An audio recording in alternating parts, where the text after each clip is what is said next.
Welcome. Today, we're diving into the political genius of Elizabeth I. We're going to break down the pretty complex system she built to keep control of a kingdom that was, frankly, on the brink of chaos, and show you exactly what you need to do to analyze it for a top exam grade. Okay, so let's set the scene. It's 1558. Elizabeth is just 25 years old, and she inherits a kingdom that is an absolute mess. The one question that really hung over her entire reign was simple, but it was massive. How on earth was she going to hold on to power?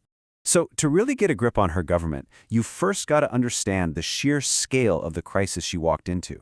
Back in 1558, having a stable government wasn't just a nice idea, it was a matter of national survival. I mean, think about it. Her country was being torn in two by bitter religious fighting between Catholics and Protestants. The government was completely broke. And to top it all off, powerful neighbors like France and Spain were looking at England, thinking it was weak and basically ripe for the picking. So her challenge wasn't just to rule, it was to stop the whole country from completely falling apart. So how did she manage it? Well, let's pull back the curtain and look at the very core of her power structure.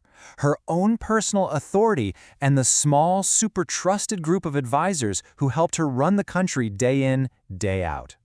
The absolute bedrock of her rule was this really powerful idea called royal authority. The belief was pretty simple. Her right to be queen came directly from God. This meant she had the final say on, well, everything that mattered. War, peace, law, you name it. In theory, her power was absolute. And here's a really crucial point, one that will build you a top-tier argument. A really smart answer recognizes that there's a big gap between theory and reality. I mean, sure, her authority was supreme on paper, but running an entire country, that's way too big a job for just one person. She needed a team. And that team was the Privy Council. You can think of them as her senior management.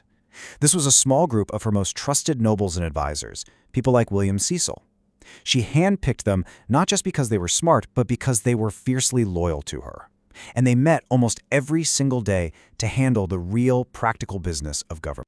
And the amount of stuff the Privy Council did was just vast. They gave her advice on everything from foreign policy to royal finances, and this is super important, they made sure her commands were actually followed across the whole kingdom. The key to why it works so well, and this is a point that will really elevate your analysis, was its structure. It was small, it was loyal, and it was experienced, and all its power flowed directly from the queen. This system of patronage meant Elizabeth got consistent advice and kept a firm grip on control. But, you know, a council in London is one thing. How did Elizabeth's authority actually reach a small village in the middle of nowhere? This is where that crucial link between the central government and the local government really comes into play. Now, this is a really critical distinction to make. First, you have Parliament. It was important, sure, but it only met when the Queen said so, which was usually when she needed money for something like a war.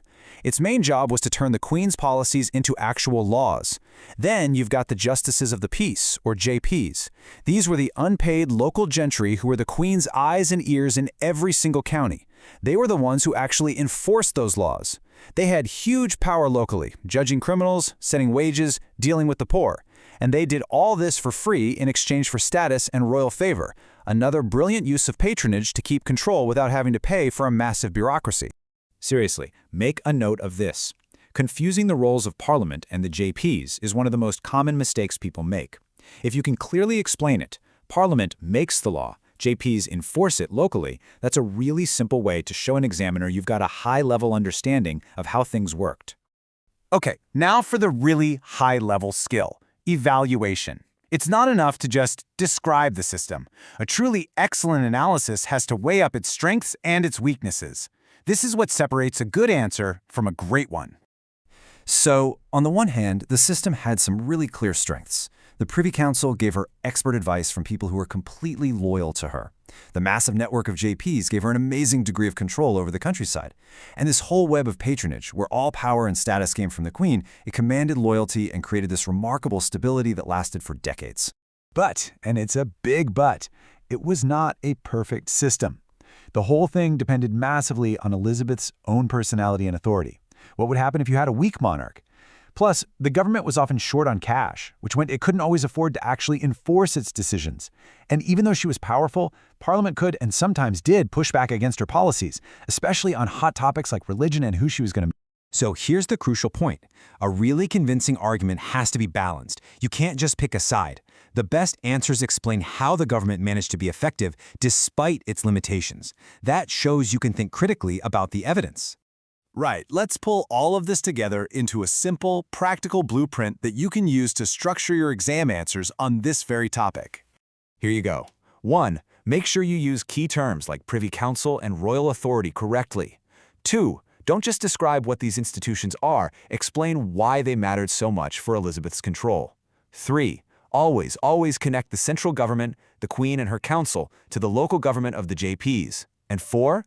Finish it all off with a clear, balanced conclusion that weighs up those strengths against the weaknesses. Ultimately, this is the main takeaway. A good answer lists the facts. A great grade 9 answer explains the relationships between the different parts of government. It analyzes the reality of power, and it evaluates the system's limitations. It's all about analysis, not just description. So I'll leave you with this final question to think about. Was Elizabeth's government a brilliantly designed machine that gave her almost total control? Or was it actually a pretty fragile system that relied on her personal skill and maybe a bit of luck to keep from falling apart? Your final judgment on that is what will really define your answer.